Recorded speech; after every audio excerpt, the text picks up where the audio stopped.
Bismillahirrahmanirrahim. Tentang masalah gak rela.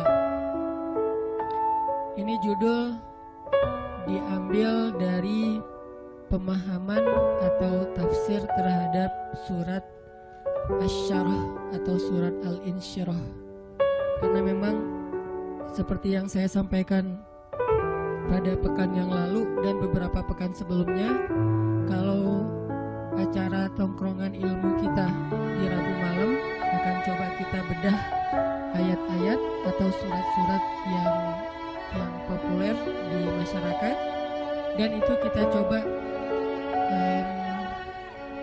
jadikan semacam standar ataupun quote ataupun petunjuk dalam hidup kita.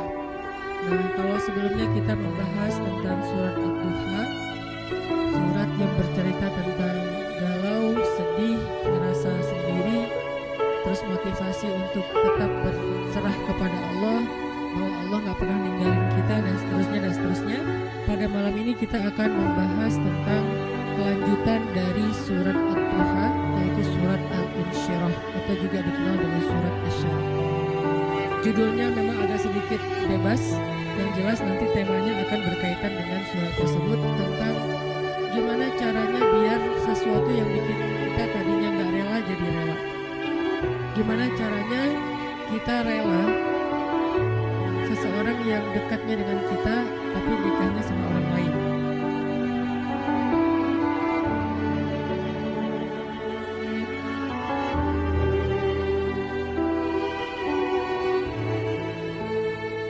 Soalnya saya juga gak rela. Enak aja. Gimana caranya kayak gitu? Maaf ya, saya belum pernah ngerasain sakit sejauh itu, sedalam itu. Sesakit-sakitnya saya masih ada obatnya. Sekarang udah terobati. Apaan sih?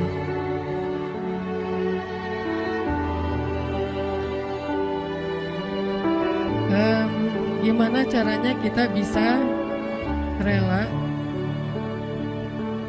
kalau pas kita berdoa minta sesuatu, Allah malah ngasih kita ujian.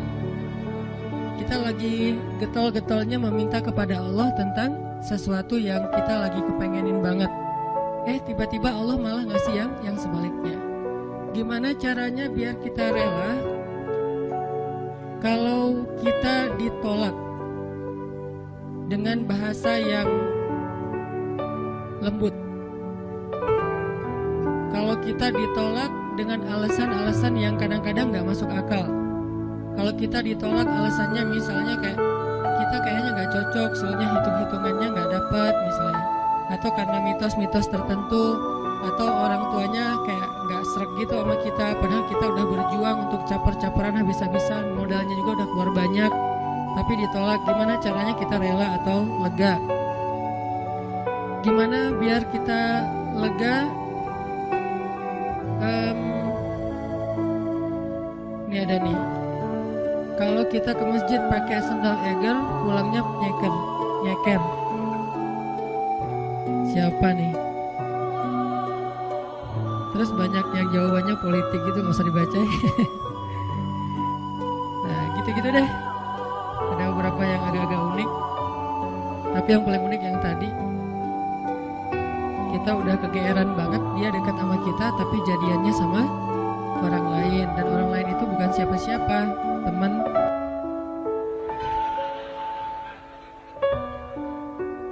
Itu jahat banget. Gimana caranya kita bisa rela? Pernah gak teman-teman mencoba untuk melakukan sesuatu yang kita tuh udah siap-siap bakal gagal? Kayaknya bisa dipastiin gak akan berhasil. Contoh, kita kayak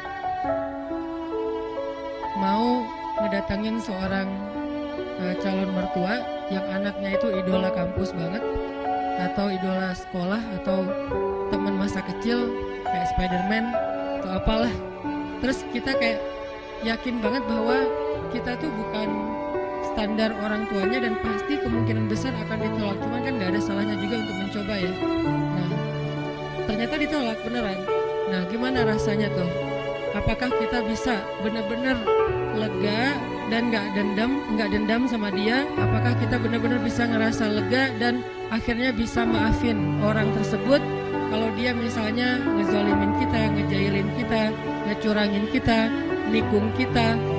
Dan terakhir agak berat sih, yang misalnya dia kayak memfitnah kita, ngomongin kita, mengkomen dengan hate di akun kita, meng-kick kita di grup atau nge-blok kita di nomornya. Bisa nggak kita lega, kita rela, terutama kepada Allah Subhanahu Wa Taala? Karena ada orang yang mungkin sering nggak rela dengan perlakuan manusia, tapi dia masih berusaha untuk rela dengan ketentuan Allah. Yang parah tuh sampai ke Allah juga nggak rela. Dia nggak rela ketika Allah memberikan dia satu ketentuan. Bahkan nikmat pun kadang nggak rela. Dikasih nikmat sekian dia berharapnya lebih. Dikasih nikmat begini dia berharapnya begitu. Dikasih fisik yang ini dia berharapnya kayak gitu. Dan seterusnya. Kadang-kadang masalah rambut aja dia nggak rela. Belum lagi nanti masalah kulit. Belum lagi nanti masalah tinggi badan, masalah apa segala macam yang sifatnya emang takdir dia diciptakan kayak gitu. Beda dengan mungkin kalau yang masalah-masalah katakanlah misalnya kayak sesuatu yang sifatnya karena usaha kita kayak berat badan atau jerawatan atau apa, ini kan relatif ya. Tapi kalau emang udah takdirnya kayak gitu, dia nggak rela. Termasuk dia nggak rela dengan ketentuan Allah, dia seorang laki-laki sehingga dia pengen jadi ya transgender gitulah, pengen jadi cewek, terus dia cewek pengen jadi cowok, terus dia bingung gitu, kok dua-duanya nggak enak ya, terus jadi saya jadi apa gitu kan ya. Nah, ini nggak rela gitu kan. Nah, ini semuanya adalah tentang syarhus sadar, berlapang dada. Berlapang dada pertama yang paling penting adalah berlapang dada terhadap ketentuan Allah, yang kalau dalam bahasa fikihnya kadang disebut dengan istilah takdir. Disebut dengan istilah takdir. Atau berlapang dada dengan sikap-sikap orang kepada kita. Seberapa besar lapang dada kita sehingga dada kita itu muat dengan kesalahan orang. Makin lapang, makin banyak kesalahan orang yang muat di dalam dada kita. Gak sampai bikin kita nyesek.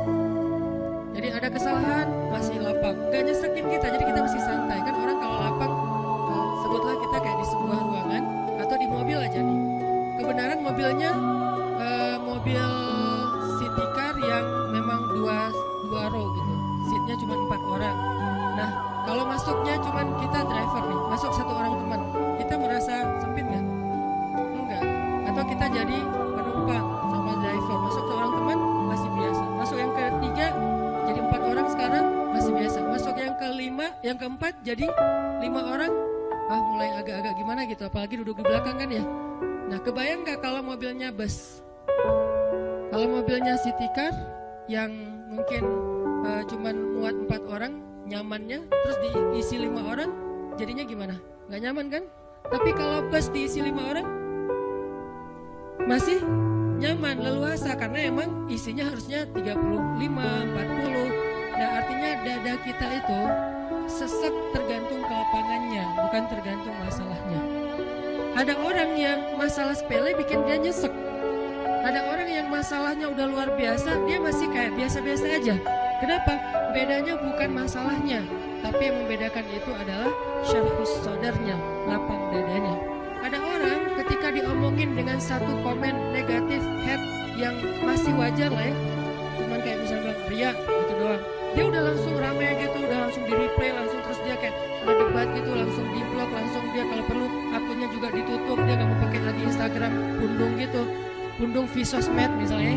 Ini gara-gara apa? Gara-gara ada satu haters yang satu kata doang, ria, sombong. Ini artinya bukan masalahnya terlalu besar, tapi dadanya mungkin belum apa. Dan itu juga berlaku kepada pasangan, berlaku kepada keluarga, berlaku kepada orang tua, berlaku kepada guru, berlaku kepada banyak urusan hidup kita. Kadang-kadang satu kata bikin kita nyesek, tapi ada orang lain yang udah 1000 kata dan katanya semuanya bold, dia biasa-biasa aja. Kenapa? Mungkin 2 kemungkinan, dia orangnya cuek, orang yang gak mau ngikutin kayak gitu, dan itu